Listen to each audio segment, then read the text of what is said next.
दोस्तों नमस्कार, मेरा नाम प्रशांत है और आप देखना शुरू कर चुके हैं आपका अपना खुद का चैनल खुद रंग। बहुजन समाज पार्टी में लगातार बहन कुमारी मायावती जी बड़े बड़े फेरबदल कर रही हैं। 2025 की शुरुआत जब हुई तो बहन कुमारी मायावती जी और बहुजन समाज पार्टी के सामने सबसे बड़ा जो चैलेंज था वो दिल्ली का विधानसभा चुनाव था।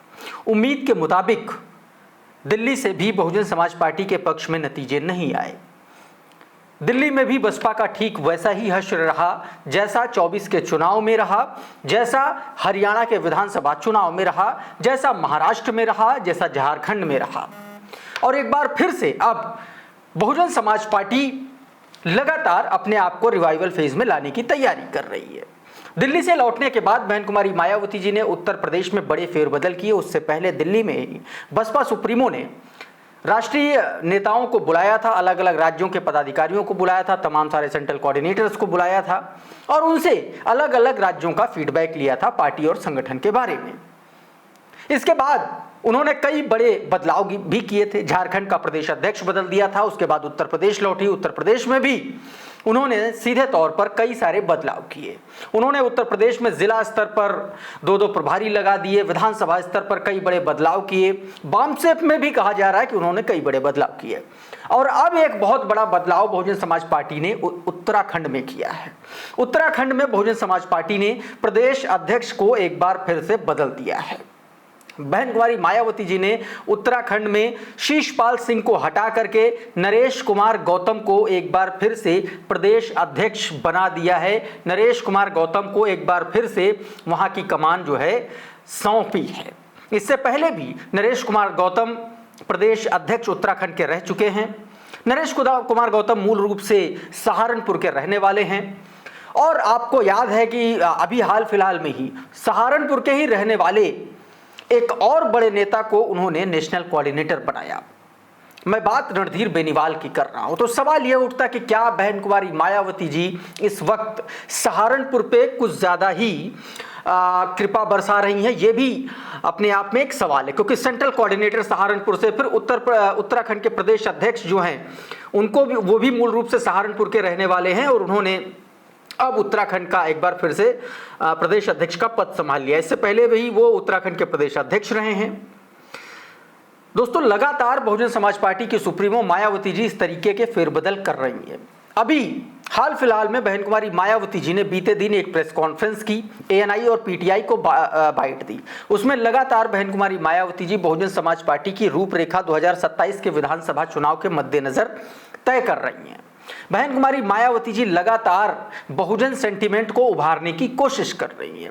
एक बार फिर से बहन कुमारी मायावती जी सर्वजन हिताय सर्वजन सुखाय के साथ साथ बहुजन सेंटीमेंट को धार देने की कोशिश कर रही है। मान्यवर साहब कांशीराम के फॉर्मूले पर एक बार फिर से वो लौटती हुई नजर आ रही है।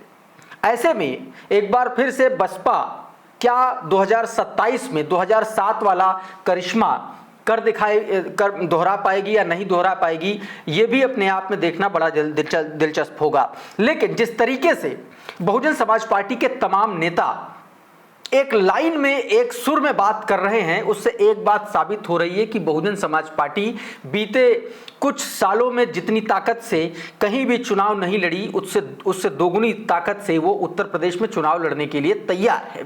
ना सिर्फ उत्तर प्रदेश में बल्कि बिहार में भी। बिहार में सेंट्रल कोऑर्डिनेटर लालजी मेधांकर, बिहार झारखंड के सेंट्रल कोऑर्डिनेटर, तमाम सारे राज्यों के प्रभारी रह चुके, उनका सोशल मीडिया पर एक बयान खासा वायरल हो रहा है जिसमें वो लगातार बहुजनों के एक होने की बात कर रहे हैं। वो लगातार जातीय बंधन तोड़ने की बात करते हुए नजर आ रहे हैं। लालजी मेधांकर के इस वीडियो से भी कहीं ना कहीं वो बात सच साबित हो रही है जो बहन कुमारी मायावती जी ने बीते दिन अपनी प्रेस कॉन्फ्रेंस में कही। मायावती जी ने जो कहा वो मैं आपको आगे सुनवाऊंगा, लेकिन उससे पहले लालजी मेधांकर ने क्या कुछ कहा है वो सुनिए। बहुजन आंदोलन क्या चीज है? कांशीराम साहब ने कहा कि बहुजन समाज पार्टी बनाना आसान है लेकिन बहुजन समाज बनाना मुश्किल है। बहुजन समाज पार्टी बनाना आसान है लेकिन बहुजन समाज बनाना मुश्किल है। इसका भाव क्या हुआ? अलग अलग जाति में बटे हुए लोग, 6000 से अधिक जातियों में बटे हुए लोग अगर जातिवाद के दंश से पिसते रहते हो, अगर जाति के बाड़े में बंद रहते हो, जाति रूपी बैरियर में बंद रहते हो, आप उसके समर्थक बने रहते हो, तो फिर आप बहुजन आंदोलन बहुजन नहीं कहलाओगे। आप बहुजन कहलाओगे। अपनी जाति के बैरियर को तोड़ देते हो आप, अपनी जाति के बैरियर को तोड़ करके आप एक मंच पर आ जाते हो, आप एक प्लेटफॉर्म पर आ जाते हो, आप तो आप बहुजन बन जाते हो। और यदि अपनी जाति के बाड़े में बंद रहते हो तो आप अल्पजन हो जाते हो। तो कांसीराम जी ने कहा कि हमें बहुजन समाज बनाना है, एक ऐसे समाज का निर्माण करना है जो बुद्ध को मानता हो, जो कबीर को मानता हो, जो रविदास को मानता हो, जो ज्योतिबा फूले के पच्चीनों पर चलने वाला हो, जो कुर्मी समाज में जन्मे साहू जी महाराज की विचारधारा पर चलने वाला हो, जो बाबा साहेब डॉक्टर अम्बेडकर की विचारधारा पर चलने वाला हो, जो कांसीराम साहब की विचारधारा पर चलने वाला हो। आज जो माननीय बहन कुमारी मायावती जी को अपना नेता मानता हो, उनकी विचारधारा पर चलने वाला हो, जो इसी झारखंड में जन्मे बिरसा मुंडा को मानने वाला हो, ऐसे प्लेटफॉर्म पर आप आ जाइए, इकट्ठे हो जाइए, ये बहुजन समाज कहलाएगा। ये कांसीराम साहब का आंदोलन था। अपनी जाति में बना रहे, उससे का क्रोधा नहीं हो जाएगा। ये लोग जो बहुजन शब्द बोल रहे हैं, हमारे शब्द को हाईजैक किया है, चुराया है, हमारे ही आंदोलन को कुचलने के लिए ये बहुजन शब्द का उच्चारण कर रहे हैं। सम्मानित साथियों, आज के दौर में बहुत सावधान रहने की जरूरत है। आपको आप लोगों को अलर्ट रहने की जरूरत है। कांसीराम जी ने एक नारा लगाया था, जब बामसेट के बाद DS4 बनाया और फिर BSP बनाया, तो एक नारा लगाया था, जो बहुजन की बात करेगा वो दिल्ली से राज करेगा। कांसीराम साहब का बहुजन क्या है भाई? उसमें 85 होते हैं, SC ST OBC माइनॉरिटी होता है, अकेले 51-52% OBC समाज है उसमें।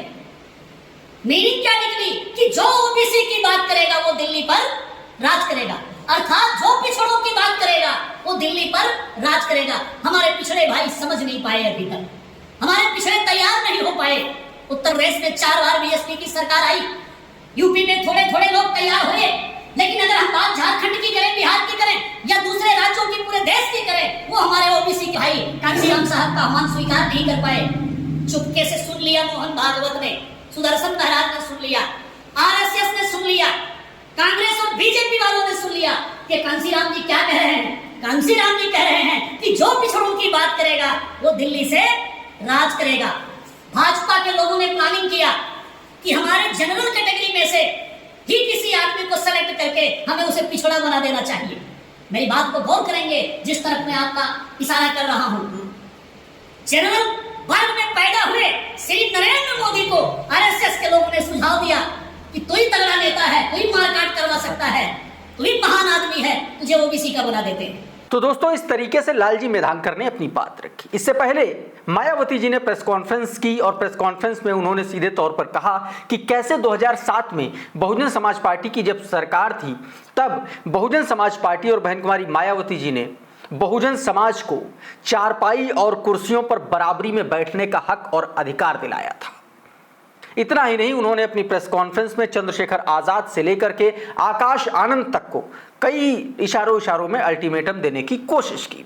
बहन कुमारी मायावती जी ने सीधे तौर पर अपने अंदाज में यह कहा कि बहुजन समाज पार्टी में वही आगे बढ़ेगा जो मिशन और मूवमेंट के लिए काम करेगा, जो संघर्ष करेगा, जो बाबा साहेब और मान्यवर साहब के दिखाए गए रास्ते पर चलेगा।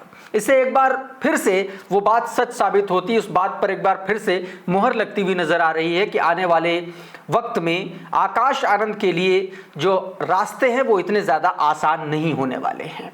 हो सकता है कि उनका वनवास थोड़ा सा लंबा भी खींचे।